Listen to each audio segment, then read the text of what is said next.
Uh, let's see. We're going to try to get to as many of the questions as we possibly can, given the time limits that we have. We have 2 hours. For those of you who either don't get your question answered or don't get it answered the way you wanted it to, the League of Women Voters is sponsoring a similar event here on the 11th of February, so you'll have another crack if it doesn't happen for you tonight. This activity is being videotaped. The videotape, at least one of the videotapes, will be available on the PVRRG website. So if you end up having to leave early for whatever reason and you haven't had a chance to see the whole thing, you can go to the website and have a chance to see it as soon as it gets uploaded. All right. Let's see. This is an exercise in civil engagement. I'll say that again. This is an exercise in civil engagement. And so as a result, what I'd like to do is to propose a series of ground rules, not just for the candidates, but also for the audience. Audience members, I think it's good to remember that no matter what point of view any individual candidate may espouse, what they all have in common is that they love the city of Palos Verdes Estates and they want to make it better. So as you ask your questions, please remember that that's why these 6 people are sitting up here. It's because they love this place and want to make it better. So please listen openly and respectfully.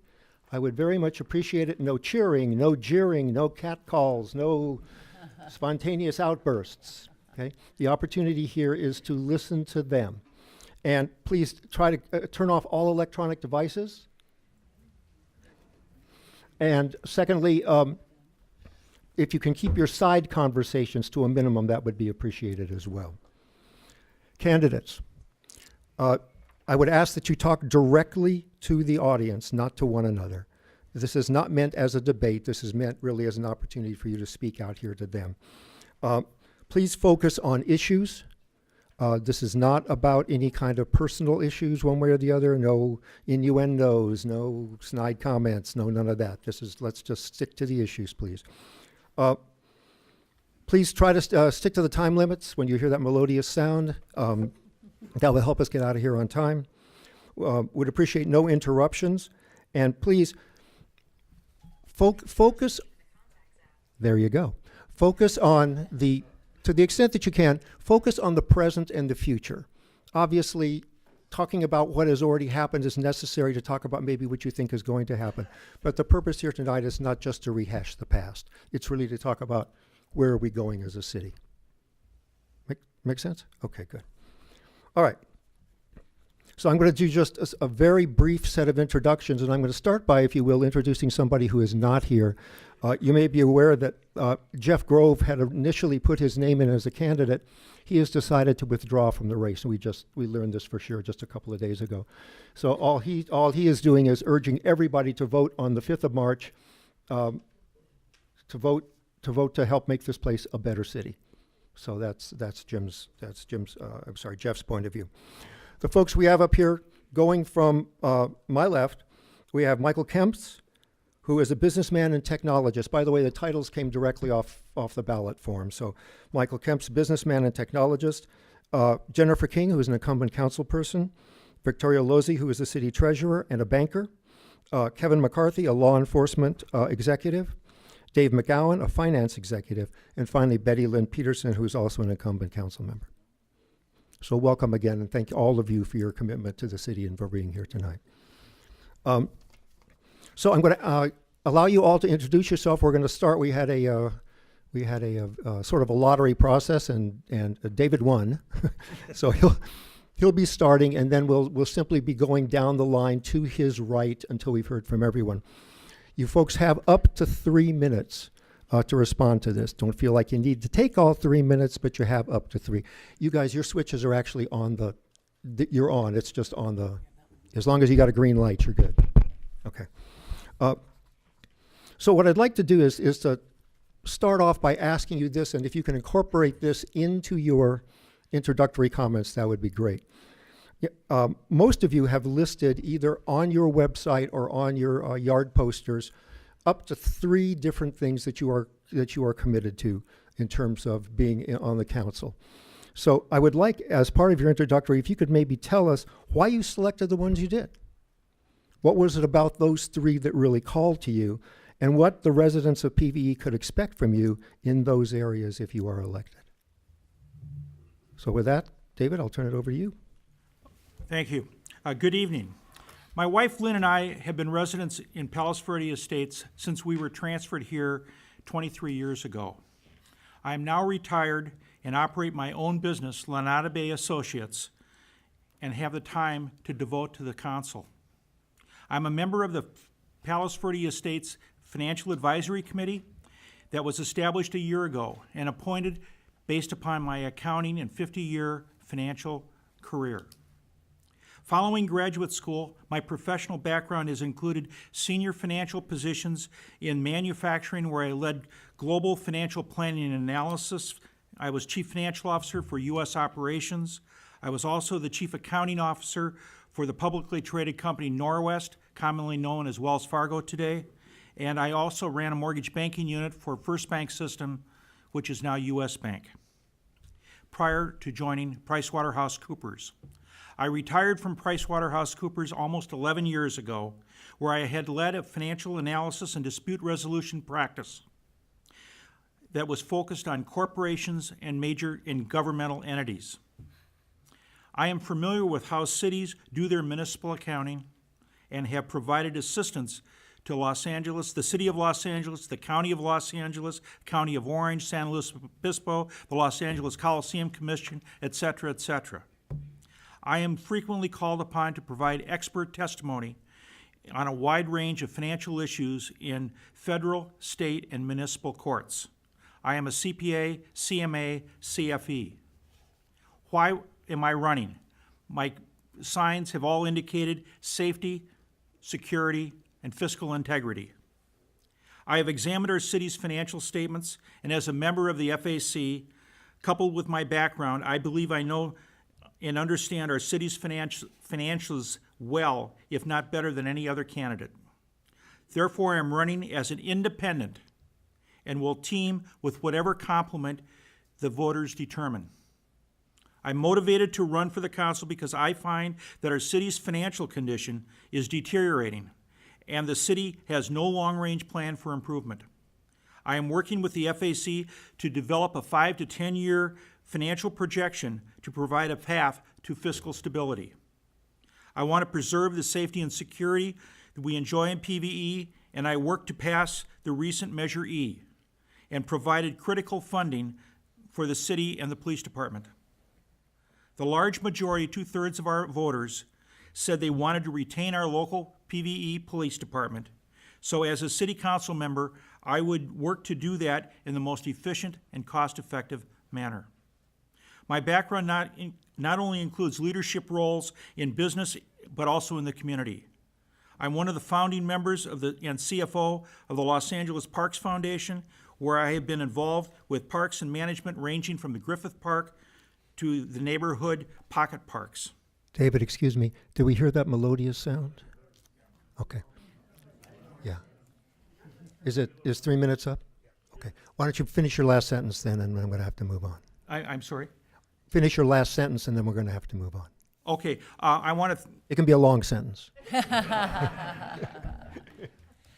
I will bring leadership, long-range financial planning, and economic stability to our city. I will listen and respond to the residents and pursue a goal not to just maintain, but enhance the character of our city. Thank you very much. All right, next in line, Kevin. I'm Kevin McCarthy. My wife and I have been residents here since 1997. Last week I retired after 39 years with the Los Angeles Police Department. In my last assignment, I was in charge of Detective Bureau, and I had over 900 people assigned to me. If you watch TV, I had all those sexy assignments under me. I had robbery, homicide, I had the labs, I had the human trafficking, I had all that good stuff. In addition to that, I represented the chief of police at an LA Impact Executive Board, which is all the LA chiefs of police that sit on a board, and I sat on their executive board. I represented the chief of police at a HIDTA Executive Board, which is a high-intensity drug trafficking area, which encompasses three regions. Basically, the region is three counties: Orange County, San Bernardino, Riverside County. And one of my other things was I oversaw I was part of CompStat. CompStat is a command accountability process in the Los Angeles Police Department where we bring in people and we test them on, or we inspect their commands. We hold them accountable for what their goals are, for what their missions are, for their budget. We look at their risk management. We look at their numbers. And the bottom line is we ask the tough questions. I did that for 8 years for the Los Angeles Police Department. I'm not afraid to ask the tough questions. And the bottom line, it is what it is. I usually want the bad news first. And finally, I sit on a board. It's called the Los Angeles Police Relief Association. We administer health benefits for 16,000 sworn and retired members. I've been the president for the last 10 years, or going on 10 years, and I've been on the board for 20. So you ask, my 3 points here are public safety, accountability, and transparency.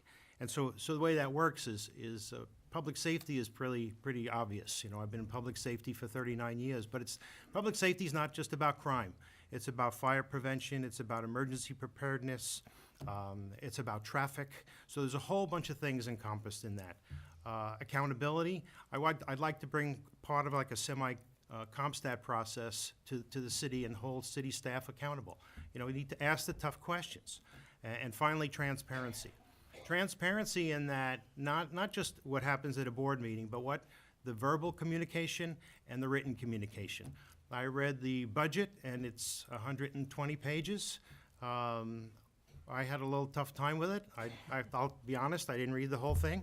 I'd like to see something where everybody, a regular guy like me, can read that and not have to look for an attorney or accountant or somebody to help me interpret that. Not only is the not only the written communication, but also the verbal communication. You know, I sit on the traffic safety committee for the city, and we have an engineer at every one of our meetings, and we talk about construction, and he uses all these engineer terms, and if I don't understand it, I know most people don't. I'm here because I love this city, and I want to serve you on the council. Thank you. Great, thank you very much. Thanks. Victoria? Yes. Hi, I'm Victoria Losey, and in case you didn't know, I am the current city treasurer. So as your current city treasurer, and combined with my 30 years of corporate banking career experience, I believe I have the experience to be an effective city council member. Why am I running? I'm running because I strongly believe we need new leadership. I was not involved with the city at all before I ran for city treasurer 2 years ago. For me, the issues back then were lack of transparency, poor communication to residents, and a lack of long-term vision and planning. From the person who has been sitting at city council meetings for the last 2 years, I have to say I think the issues are still the same. Palos Verdes is a wonderful place to live. I feel so lucky to live here. It's a great community full of smart and accomplished and engaged residents, and we've all worked hard to get here, and we all want to work to preserve what's great about being here. As treasurer, I've been immersed in the city finances for the past 2 years. I've learned a lot in that time. The first thing I learned is that we need to do things differently. We need to think and operate a little bit more like a business that has limited resources. We need to make sure we're running our operations as efficiently as possible. We need to operate with a balanced budget and a long-range plan. I was shocked when I became treasurer to find that there was no long-range plan other than a 1 to 2 year budget. We can't let things like pension obligations and capital investment fester. We have got to tackle these issues. I think there are a lot of negative financial trends that are ahead of us that will not get addressed if we don't have long-range planning. While I feel that the challenges on the horizon are largely financial, which good for me is my area of expertise, there's more to serving on the city council than that. We need to be able to see the big picture. We need to be able to work with residents to address their ideas and their concerns. And we also need to help neighbors work out issues from time to time. One of the things I did last summer was to participate in the city's Citizens Academy. That's a 4-month program. It's open to any resident. And I got to learn a lot about the different city departments and the operations. And I got to engage with a lot of residents as well. So it was a lot of fun. I highly recommend it. But I wanted to participate in this program to make sure that I was not just always looking at the financial picture, but that I was seeing the big picture. I accomplished that goal, and I'm proud to say that I'm a graduate of the Citizens Academy. I think I'm the most well-rounded candidate for City Council. I'm focused on the financial picture and the big picture.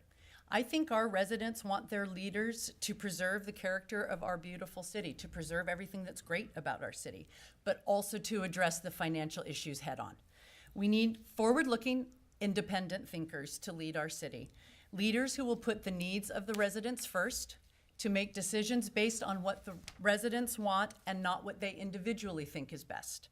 We need to deviate from business as usual mentality and improve our current operations and service and plan for the future. I think we need a change in leadership. I think this election is our time to do that. Don't dong me, and thank you. He had his hand up. He was ready. Thank you. Jennifer. Thank you. I'm Jennifer King. I'm just finishing my first term on the council. In fact, all the city council members are in their first term, and I am running for re-election. By way of background, I served for 6 years on the Parklands Committee and 6 years on the Planning Commission before joining the city council in 2015. And I'm very proud of what the city council has accomplished. I don't have any phrases or words on my signs, but on my website, I do have some general principles, and I'll just touch on some of those and how the City Council has been able to work on those issues. The first is resident engagement. We conducted the first ever city survey, which has been really helpful in helping the city set priorities. We also started the Citizens Academy, and I'm glad to hear it got such great reviews. It's an annual program designed to educate our residents about city services in an interactive way. And we created 4 new advisory committees. And we worked, and I anticipate we'll continue to work with the Davenport Institute to assist us in meaningfully engaging residents on a range of issues. The second thing I touch on is transparency. We've updated our website to provide the content that residents really want to see. We've implemented 2 programs there, OpenGov and Questus, which are basically file cabinets of financial information as well as minutes, resolutions, ordinances that are available at the touch of your fingertips. And I personally have been available for many of you I see in the room for one-on-one or small group meetings. I've met personally with you by phone, by email, to answer your questions or find those answers that you're looking for. And then I also touch on fiscal conservatism. We are a very fiscally prudent city council. We've balanced our operating budget every year.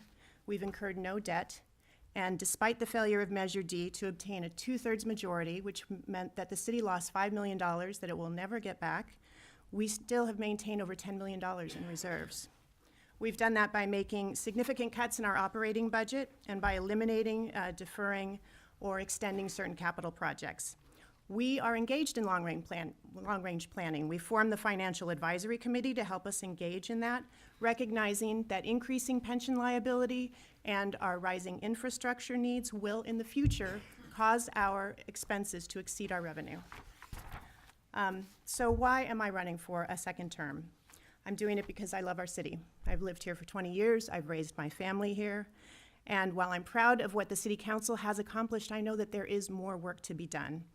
I'm not interested in scaring you or making you angry about anything. Instead, I want to work with you to engage in a thoughtful process as we work together to preserve what we have while at the same time determine the best way to face the challenges that we see ahead presented by state mandates, rising pension costs, and infrastructure needs. In short, I want to work with you to protect our city. Thank you. Thank you very much. Michael. Good evening. My name is Michael Kemps, and I was born in Palos Verdes. I was blessed to be raised here. I've been married to my wife, Gemma, for 23 years, and we've raised our children here. At 17 years old, I launched a thriving technology business, and my companies are law firms, corporate law departments, and government entities just like this one. My business spans 3 cities, and we employ 50. It's been profitable for 30 years. I developed our core values years ago, and integrity, accountability, and respect drive my decisions and success. Over the years, I've developed leadership, management, and executive experience. I've hired and fired, held a leadership team accountable, and have collaborated with strong business, technology, and legal minds. I helped start Premier Bank of Palos Verdes, and I have very deep ties in our community. I believe that each of us candidates has a love for our city of Palos Verdes Estates. But I have to admit, I think I have a vastly different approach than our incumbents. I believe strongly in transparency. I absolutely believe in fiscal responsibility. Our citizens assert their power to elect representatives, and those representatives safeguard those liberties. To me, this means that our council is accountable to you, and our city manager and staff are accountable to the council. Let's say that again and slow it down. Our council is accountable to you, and the city manager and staff are accountable to the council. For the last several years, our representatives have followed what they refer to as a strong city manager model. They've ceded control, they've avoided accountability, and degraded our financial situation, with increased spending squandering our reserves. Under the guise of transparency, a finance advisory committee was created. However, these talented people, of whom I've met with several, were handcuffed rather than empowered. I believe this is not a status quo election. That's why you see so many people up here. It's time to make a change. We need new leadership that's willing to answer to our citizens. Our new council must face our challenges head on, being completely open and transparent. Accounting tricks, pension funding neglect, and fund transfers just won't balance our budget. These tactics simply deplete our savings and they harm our future. Being honest about our financial condition will instill trust as we openly collaborate together towards solutions. Just like I do running my own business, I will engage and listen to our talented residents and to your ideas. By addressing the issues, by being truthful and respectful, I intend to restore trust, ensure solvency, and improve productive discourse in our city. I look forward to collaborating with you, our residents, and appreciate your vote and consideration. Thank you. Thank you very much. Betty Lynn. Thank you. My name is Betty Lynn Peterson. I've lived here since 1990. I was born in Taiwan, so I speak 2 languages. I'm your current mayor, and I'm running to keep my seat on the city council. I've been warned to not attend tonight because what benefit could I gain by attending a forum whose prominent members are already endorsing 3 out of the 6 candidates. I've been warned that maybe we should not settle the Parklands litigation prior to the election because some of the extremists out there will make up their narratives and use that as an attack. I've also been warned that maybe I should stop my once-a-month walk and talk with the mayor or PVE Eats with the mayor. Both I created to promote conversations, community, and as for PVE Eats, really promote our local restaurants. But the fact is, even though I am a candidate, I'm first and foremost the mayor. And as such, I want to work with the residents, promote our businesses, and make sure that we're financially sustainable. I recognize that we have financial problems. And I recognize that just by creating the FAC and really picking the top 5 people out of the 33 that came to interview with us may not be enough.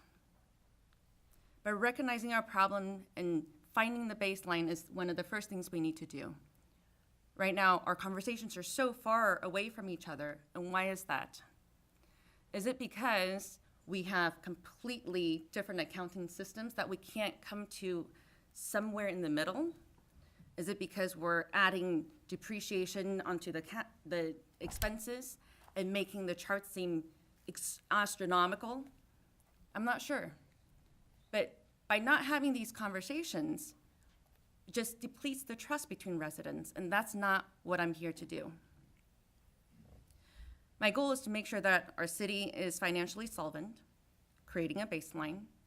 We also need to make long-term planning, creative revenue ideas, restarting foundations